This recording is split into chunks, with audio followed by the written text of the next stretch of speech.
Hey folks, I'm Eleanor, this is My Kitten Reads, and this is a slightly belated December wrap-up of what I read. December was a bit of a haphazard reading month. I started a class, which I didn't realise when I signed up was a compressed semester, so I had to do 12 weeks worth of content in 6 weeks with the two-week break in the middle, and that was like, whoa, that took up a lot of mental energy. So January hasn't actually been a particularly good month either. But I still read 7 books. They were a bit haphazard and some of them were a bit cheat, sort of a bit of a cheat. But, you know, it was the holidays and, you know, I was tired and stuff happened. So the first thing I read is this. It is Pride and Promiscuity, The Lost Sex Scenes of Jane Austen by Arielle Eckstut. I didn't like it. Like, I bought it because it's really pretty and it's Jane Austen and I don't mind a little bit of erotica, but it really isn't what it's selling itself to be. It's like a whole bunch of like letters between Jane Austen and, you know, letters between Jane Austen and her publisher, Jane Austen and her family, and a bunch of lost scenes. But, like, none of them were particularly interesting and most of them were like innuendo and fade to black rather than anything actually, you know, risque. So, yeah, it was a bit of a flop. I've read better fan fiction, frankly, that hasn't been published anywhere except, you know, forums. So, yeah, wasn't all that impressed with Pride and Promiscuity. So the next thing is I finally finished off this, which I had been reading for a little while, which is Speeches That Defined the World, edited by Alan J. Whiticker. So this is a list of speeches from the 20th and 21st century, and it's got them all in text with a little bit of sort of contextual information at the start and at the beginning that Alan J. Whiticker wrote. There are 3 Australian speeches in this. Gough Whitlam's God Save the Queen because nothing will save the Governor-General. Kevin Rudd's Apology, and Julia Gillard's I Will Not Be Lectured To by This Man misogyny speech. So they were really awesome. But there's actually a really nice mix. It's like there's a lot of women. There are a lot of American presidents and American white men because unfortunately those are the kind of people whose speeches tend to be recorded. There are a lot of speeches. Some speeches I'd heard, some speeches that I knew of, but for example, Martin Luther King Jr.'s I Have a Dream, those are literally the only 4 words of that speech I'd ever actually heard. I have a dream. But the entire thing isn't here, so I have now read it.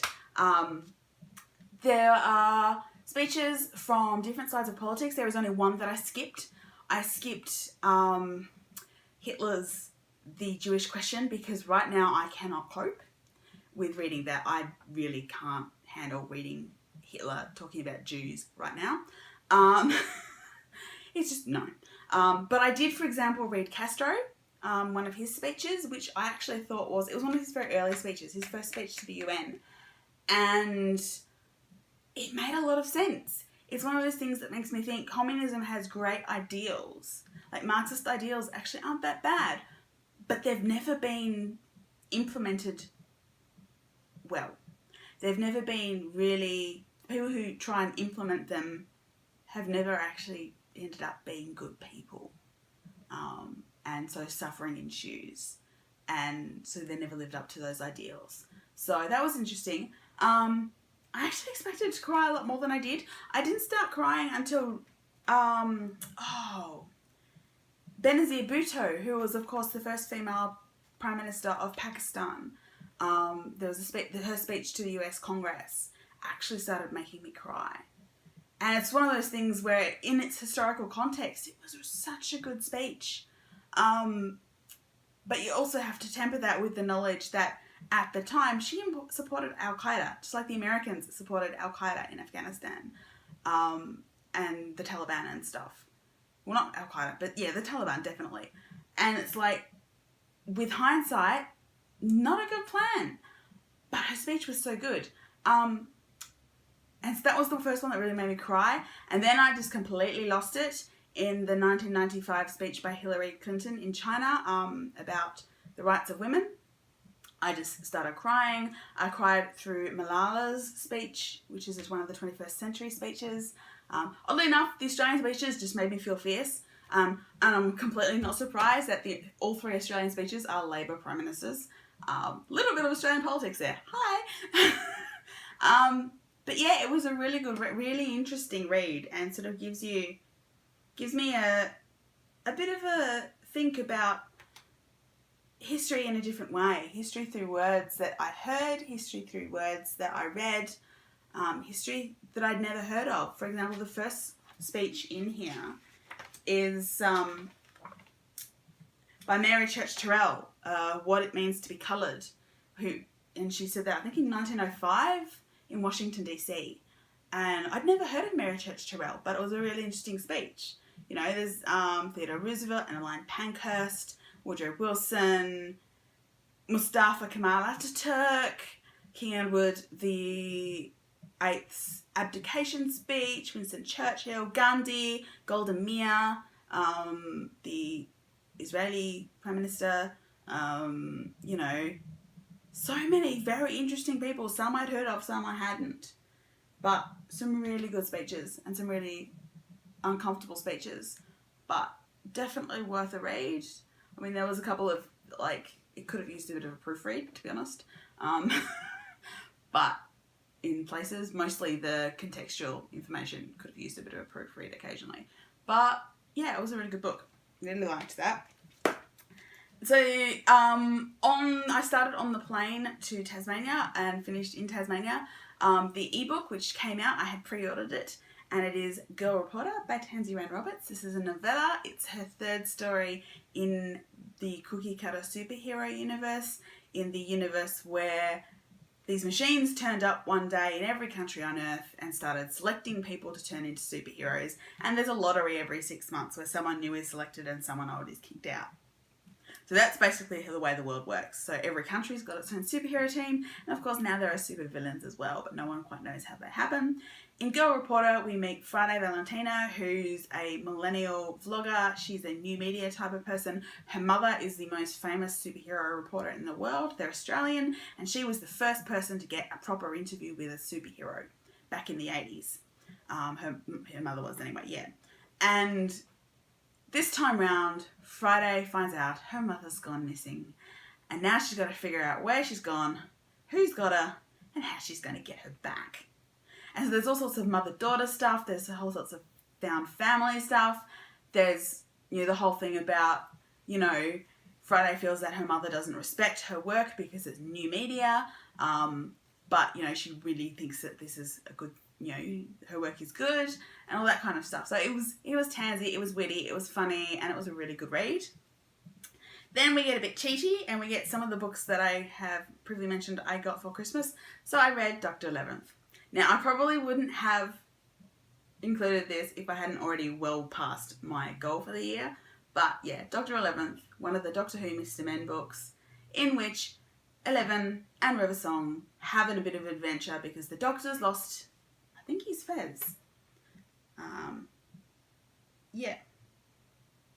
He's left something behind, and I think in the end it was his Fez. But he's left something behind, so he and River have to retrace their steps from the adventures they've been having all day. So it's funny, and it's cute, and I loved it. Then we have what I read on a bit of a grumpy day, Jane Austen illustrated Quotations. This is from the Bodleian Library, and it's not only quotations from her books, it's quotations from her letters to people, which really gives you a particular impression of Jane as a kind of a snarky, solitary, I'm not really into society, but I find it amusing anyway, as long as I've got a glass of wine kind of person. And there's all sorts of like period illustrations and paintings and drawings from the time to go with those quotations. So that was fun. Also fun and a little bit more substantial was Now We Are 600, a collection of Time Lord verse by James Goss and illustrated by Russell T Davies. This is in the style of A.A. Milne's children's poetry, but it's about Doctor Who. And it's really sweet, it's really cute, I really enjoyed it. The illustrations are adorable. And because it's Russell T Davies' illustration, I'm counting his illustrations as headcanon because he let Harry and Joan survive. Prime Minister. But yeah, so that was really, really fun and really, really sweet, and I really loved it. And then I finished off the month of December with another ebook by the same person as the other ebook, but under a different name, and I finally got around to reading The Blackmail Blend by Livia Day. So this is a novella that falls in between the two currently available Livia Day novels, A Trifle Dead and Drowned Vanilla. It's called The Blackmail Blend. And so in it, our heroine, Tabitha Darling, is in Tasmania, and she's trying to avoid any hint of being involved in crime because she's not a detective, thank you very much. And she's trying to plan a Regency high tea for a romance writer who is then poisoned. Chaos ensues. So yeah, it's fun. It's Livia Day, who is of course Tansy Rayner Roberts in another lifetime. And it's in Tasmania, and it's Tabitha Darling back again. And you know, it's a short, fun read, and I really, really loved it. And I really, really want the next Tabitha Darling novel. I really do. So yeah, those are the 7 books that I read in December 2017. If you've read any, let me know. If you want to know more about any of them, also ask me in the comments down below.